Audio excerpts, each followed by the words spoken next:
What's up, YouTube? This is Too Raw for TV.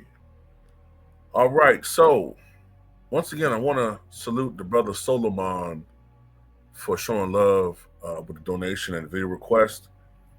So he wanted me to talk about, at least in my opinion, the top 10 power forwards of the new millennium, the 2000s. Now, I think I gave a list one time of my belief for the top 10 power forwards of the decade of the 2000s, but he means, I'm assuming from his message, he means the top 10 power forwards since the new millennium dawned, the new century dawned, 2000. Although technically, the beginning of the new millennium was January 1st, 2001, but for all intents and purposes, 2000. So that eliminates people like Karl Malone and Charles Barkley. Even though Karl Malone retired in 2004, his body of work after 2000, I don't think really warrants him being in this discussion. And some other guys too. Before I begin this list, I want to mention one thing.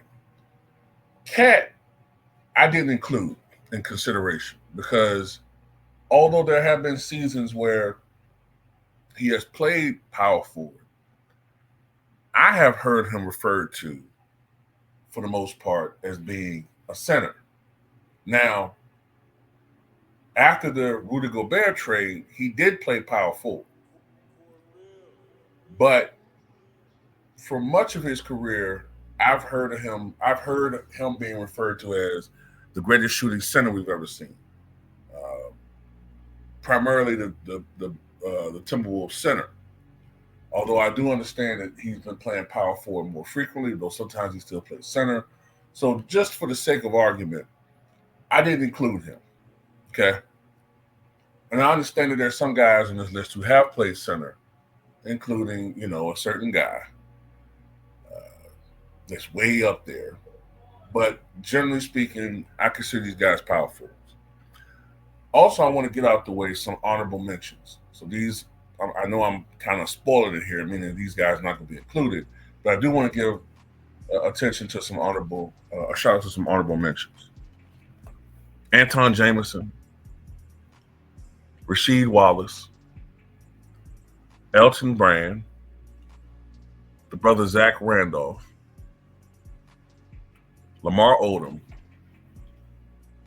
and David West. I wanted to give them some shout outs. There's some other guys too, I guess, but those are the main guys I wanted to give a shout out to. So let's go ahead. This is my top 10, starting from the bottom, going up to the top. You may not agree, but here we go. At number 10, I have Amar'e Stoudemire. Okay. Amar'e Stoudemire was a beast. Okay. Did he reach his full potential? No. Injuries, in particular, I believe, to his knees, cut his prime short. But, you know what I'm saying? He was a beast. 6-time NBA All-Star, All-NBA First Team in 2007, 4 times All-NBA Second Team. He was a 2002-2003 NBA Rookie of the Year. He was an All-Rookie First Team. He was number 32, retired by the Phoenix Suns. He averaged 18.9 points, 7.8 rebounds, and 1.2 blocks in his NBA career. He also went on to have a very successful career in the Israeli Basketball League, but I'm primarily focusing on NBA achievements. So number 9, I have Kevin Love. Now, Kevin Love is a guy that at one point in time, this might seem unbelievable to younger fans, but people who are my age, that's old heads, remember this. At one point in time, Kevin Love was being compared to guys like Moses Malone. He achieved one year, it might have been 2013 or so. He was one of the few players in NBA history to record a 30 game, 30 points, 30 rebounds. Kevin Love was that dude for a minute, man, before he went to Cleveland, had to augment his game and his body to fit in with the system, and forever, to a certain degree, was damaged, both physically skills-wise and mentally. But he still was a hell of a player. And he's, in my opinion, one of the top 2 players in NBA history as far as outlet passing. Okay. And he's still well, at this point in his career, he's truly a role player. But for a stretch, he was one of the top players in the NBA.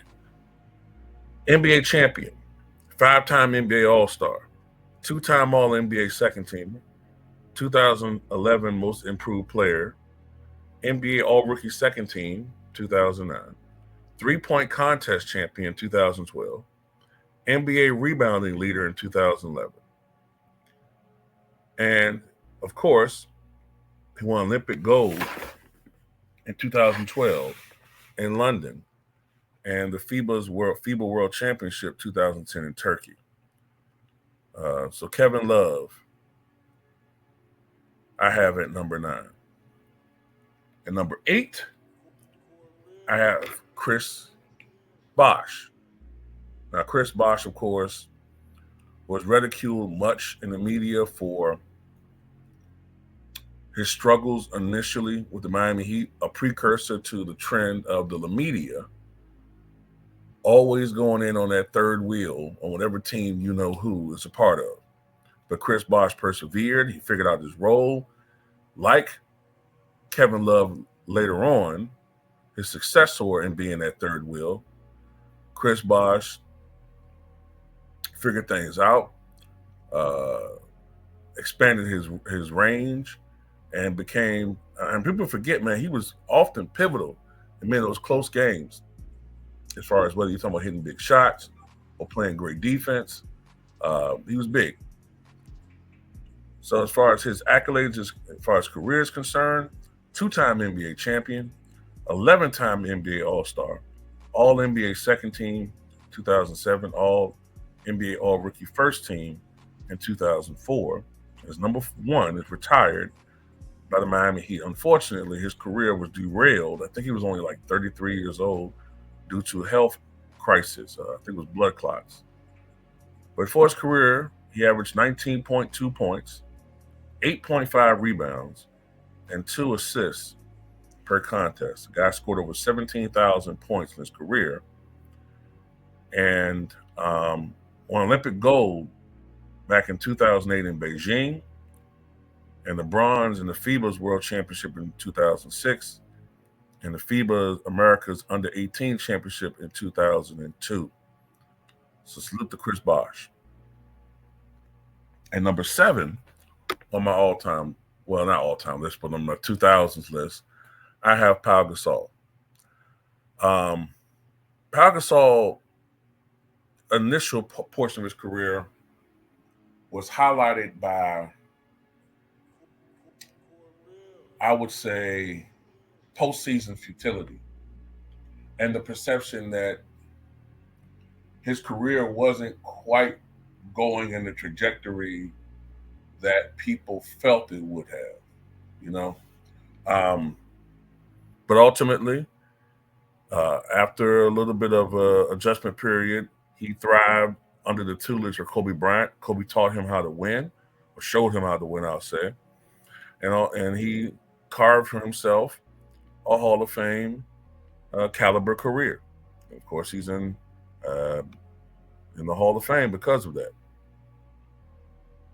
But, or at least he's on his way to the Hall of Fame, I believe.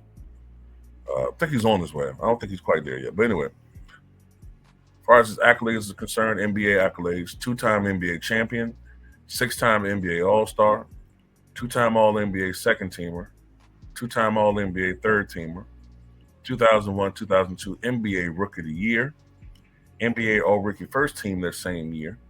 His number 16 retired by the Los Angeles Lakers. And for his career, he averaged 17 points per game, 9.2 rebounds, 3.2 assists. He scored over 20,000 points, grabbed over 11,000 rebounds, and dished nearly 4,000 assists in his career. As far as the Olympic competition is concerned, in Beijing, he won the silver, in London, the silver, and the bronze in Rio de Janeiro. Remember, he doesn't play for the American team, he's Spaniard. Won the gold in the World Cup in 2006, and won the gold 3 times in Eurobasket, the silver twice and the bronze twice. Pau Gasol, one of the best power forwards in the past 25 years. At number 6, I have Chris Webber. Now, some might say I should have him a little bit further down, but the reason why I have respect for Chris Webber is because Chris Webber was oftentimes going up against the best competition you can think of. You know what I'm saying? And unlike Pau Gasol, although Pau did win titles, Chris Webber was oftentimes in the position, for most of his prime, he was in the position where he was the man. He was presented with the challenge of trying to lead his team against other, honestly, more talented teams for the most part. Remember, this is a guy that was the best player on those Wizards teams the last time they were the Wizards in '97. Although they were swept by the Chicago Bulls, who won 69 games that year, that series was unusually competitive. And Chris Webber was a guy that was fierce, ferocious. You know what I'm saying? I always liked Chris Webber's game. He was a great jump shooting big man. People forget in the '90s, before he began to eschew that shot, he was actually a dependable 3-point shooter. One year, I think, even though it was a small value number, I think one year he shot like 39% from downtown, somewhere in the mid-90s. But he was a great jump shooting big man, especially in the mid-range. He was a great rebounder. Um, but what he excelled at was, and this is something you didn't see at that time, he was a great passer and facilitator. That's something you didn't really see in big men back in the '90s and early 2000s. You didn't see it at that level. You can only wonder how good Chris Webber would be in today's NBA. And as far as competition is concerned, remember, this guy was competing in the East with the Bullets at the time, when you're going up against the likes of Michael Jordan and Scottie Pippen, Grant Hill, Glenn Rice, and I haven't said already, Patrick Ewing, uh, Shaq and Penny before Shaq left, and all these really good teams in the East. And then when he went to the West, he's competing against Shaq and Kobe, obviously. Going up against Tim Duncan and the Spurs, going up against Dirk Nowitzki and the Mavericks, Steve Nash and the Suns toward the twilight of his prime years, the Jailblazers, Stockton and Malone still causing the ruckus. So I like Chris Webber, man. Anyway, as far as his accolades is concerned, 5-time NBA All-Star, All-NBA First Team 2001, 3 times All-NBA Second Team, All-NBA Third Team, NBA Rookie of the Year 93-94, NBA All-Rookie First Team in '94, NBA Rebounding Leader in 1999, the number 4 retired by the Sacramento Kings. Also, a lot of us feel like Chris Webber just may have been cheated out of an MVP award in '98-99, which was his first year with the Kings. He was playing. I think he was probably in the best shape of his life, the healthiest of his life that year. If I remember correctly, I think I just said it. He led the league in rebounding that year. And remember, he had got traded for Mitch Richmond. And that was his first. You know what? No, I take that back. I think that was his first full year. His first full year with the Kings. I think he got traded midway through the '97-'98 season. But people thought, man, Chris Webber's career is going to languish. He's going to languish in Sacramento. But it actually turned that franchise around. Anyway, for his career, he averaged 20.7 points, 9.8 rebounds, 4.2 assists. The brother, Chris Webber. Number 5, I have Anthony Davis. Anthony Davis, the beginning of this year, was the best player in the NBA. He's still one of the best players in the league, although I think his efficacy is being ruined by playing with you know who. He was only about his own numbers. Anthony Davis just might be the most talented big man in the league. The only thing that holds him back sometimes is his passivity. Um, there are times when he's not assertive. I suspect there are times, where he has not been motivated to go out there and play at his peak level. There have been times where even his conditioning has been an issue. But the biggest culprit has been, up until this past 2 years, his availability, hence the nickname Street Clothes. But man, this dude is a beast, man. He's an absolute beast. As far as his accolades is concerned, NBA champion in 2020. I still think he possibly was robbed of a Finals MVP, but it is what it is. NBA Cup champion 2023, 9-time NBA All-Star, NBA All-Star Game MVP 2017. I think that's a game he scored like 53 points or something like that.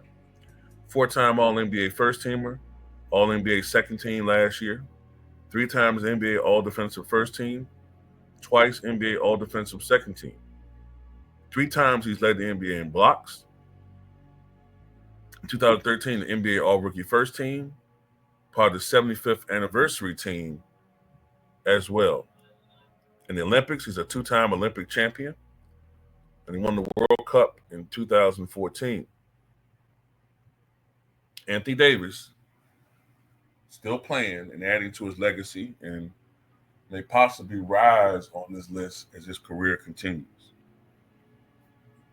So maybe I'm being biased, but at number 4, yeah.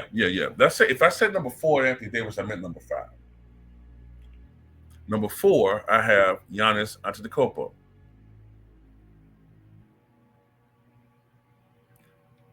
Giannis didn't have the expectations of being great when his career began, but I think most of us would agree that he has fulfilled and then far exceeded those expectations. And in my opinion, he's the motherfucking MVP right now. He's the MVP. But, whatever it is, they don't give him his credit. Led the Bucks to an improbable championship in 2021 and seeks to try to do the same this year. Many people don't like his game. They think his game is, I guess, anachronistic. But I think that Giannis, if the NBA promoted him right, would bring a resurgence of popularity to that playing style, and we'll begin to see more of that type of play. To me, his game is like a hybrid of a little bit of Dr. J, a lot of Connie Hawkins,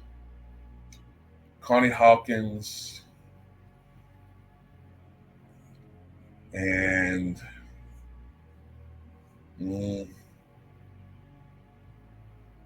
maybe a little bit of Spencer Haywood, definitely Connie Hawkins. Anyway, two-time league MVP, NBA champion, Finals MVP, 8-time NBA All-Star, NBA All-Star Game MVP, 6 times All-NBA First Team, twice All-NBA Second Team, NBA Defensive Player of the Year 2020, 4 times NBA All-Defensive First Team, NBA All-Defensive Second Team, 2017 NBA Most Improved Player, NBA All-Rookie Second Team, and part of the 75th anniversary team. Giannis Antetokounmpo, the great one, continuing to add to his legend. At number 3, I have Kevin Garnett. Kevin Garnett was Mr. Intensity, the ticket, one of the first prep to pro players to actually have tremendous success in the NBA. Now, of course, Moses Malone did so as well, but Moses Malone started off in the ABA. Kevin Garnett broke the mold, and Kobe right after him. But it's still, you rarely see a guy come right out of high school and dominate the league. Back then, guys didn't usually get the keys to the kingdom, so to speak. Like, there was a pecking order back then. Even though Garnett or Kobe might be killing in practice, the vets were the guys that got the minutes, and you had to earn your keep. But Kevin Garnett teamed up with Stephon Marbury. They were exciting. They were part of the new generation of basketball. And Kevin Garnett was an absolute beast. He was something to deal with. He didn't win when he was in Minnesota, and he had some good teams. To be fair, though, there was a lot of competition in the West, and due to his size, although he was 7 feet tall, he was only 220 pounds when he was younger, 220, 230. So he didn't have the physical mass like a Shaq or a Duncan or one of the bigger bigs at that time to be as dominant on the offensive end. Although he could dominate games in his own way, you know what I'm saying? He was a stat stuffer. This guy could do it all. He could score. He could rebound. He could play. He could defend, block shots, facilitate. He had a J. He could shoot from the free throw line at a high clip. Even back then, when it wasn't something that Biggs did a lot of, he would occasionally even step behind the arc and knock down some threes. He was out the total package. Ultimately, he had to go to Boston to win a championship. But this guy was a beast. NBA champion, league MVP, 15-time All-Star, 2003 All-Star Game MVP, 4-time All-NBA first team, 3 times All-NBA second team, twice All-NBA third team, 2008 Defensive Player of the Year, 9 times NBA All-Defensive first team, tied with, I believe it's tied with, like it's is it Michael Jordan, Kobe Bryant, and it might be Tim Duncan for most all time. 3 times NBA All-Defensive second team, 4 times NBA rebounding champion, NBA All-Rookie second team, and part of the 75th anniversary team, and number 5 retired by the Boston Celtics. The big ticket, over 26,000 points, well over 14,000 rebounds, over 5,000 assists, which translates to career averages of 17.8 points, 10 rebounds, and 3.7 assists.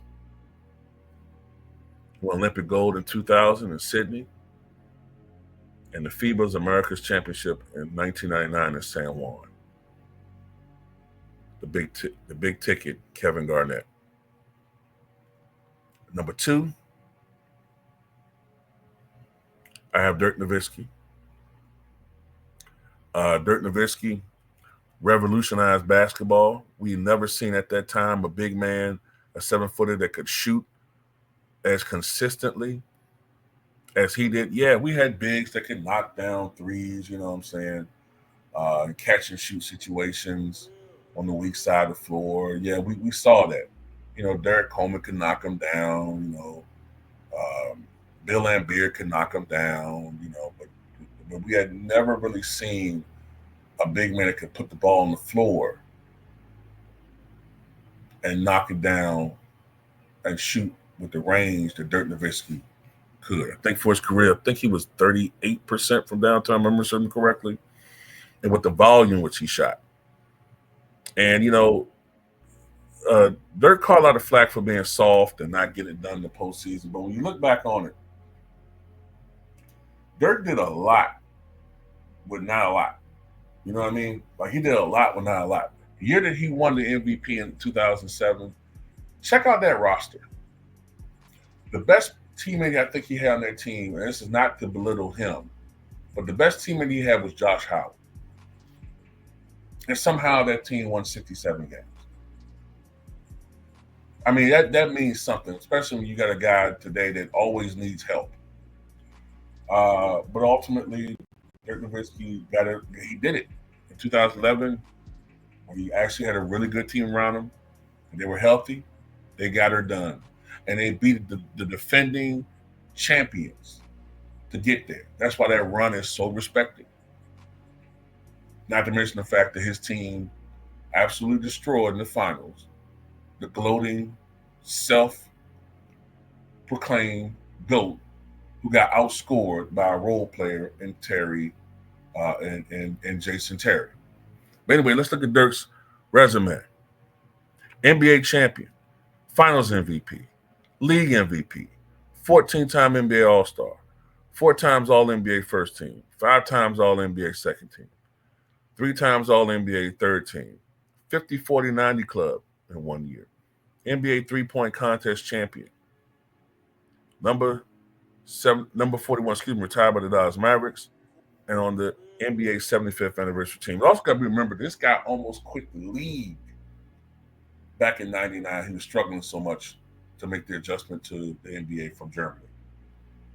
And toward the end of his career, he sacrificed money for the betterment of the club so that they could get pieces to still try to be competitive after he retired. And look where the Dallas Mavericks are right now. I know this is way removed, but still, you know what I mean? For his career, 31,560 points. I mean, that's more points than even Wilt Chamberlain scored. More seasons played, but still. 11,489 rebounds, 3,651 assists, 20.7 points per game, 7.5 rebounds, 2.4 assists. Won the bronze in the World Cup in 2002 and the silver in the Eurobasket in 2005. And you guessed it, my number one power forward of all time, as well as the 2000s, Tim Duncan. Now, one of these championships, of course, came in '99, so you can't really count it. But still, I mean, is there any other person really to I mean, people could say he was technically a center some of them years. It's Tim Duncan, man. His resume is crazy. Crazy. I mean, the Spurs haven't been the same since he retired. When he was damn near 40, I believe. Was he 40? I think he was 40. Yeah, he was 40 when he retired, right? They still won, I think, 67 games this last year. They haven't been the same since then, and since Kawhi got hurt. So how much of it was Pop and how much of it was Tim Duncan? You know what I mean? People like to pose that question when it comes to Tom Brady and oh boy, I can't think of his name right now, the coach of the Patriots. But anyway, Tim Duncan, Mr. Fundamental, quiet, didn't talk crap out there. But, I mean, the guy knew how to win. He was always within himself. But that, I mean, the situation never overwhelmed him. He was battle-tested in Wake Forest. And, you know what I'm saying, he was the guy who put the Spurs over the top. Some people say, well, he had all this help, but at the end of the day, he wasn't out there colluding with guys. And great players need great pieces. 5-time NBA champion, 3-time NBA Finals MVP, 2 times NBA Most Valuable Player, 15 times NBA All-Star, 2000 NBA All-Star Game co-MVP. I think he shared an MVP with Shaq, if I'm not mistaken, in that All-Star game. 10-time NBA, 10-time All-NBA First Team, a 3-time All-NBA Second Team, twice All-NBA Third Team, 8 times NBA All-Defensive First Team. So I was wrong in that when I said 9 times.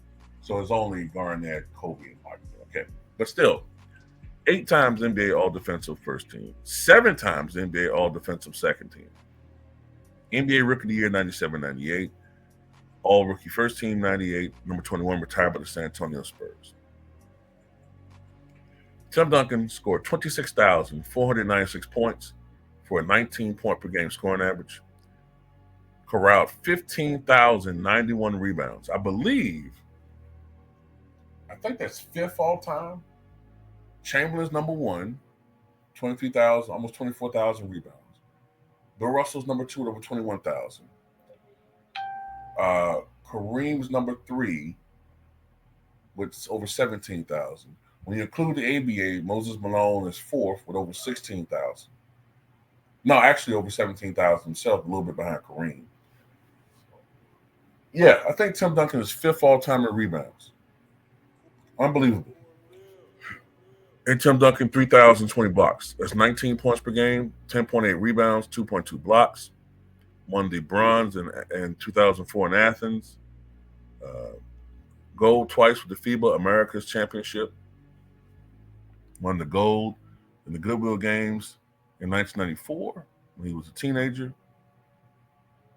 In the Summer Universiade in 1995, gold in that event. So Tim Duncan, I think it's the GOAT, the GOAT when it comes to not just power forward of all time, but the best power forward of the 2000s. But anyway, tell me what you guys think.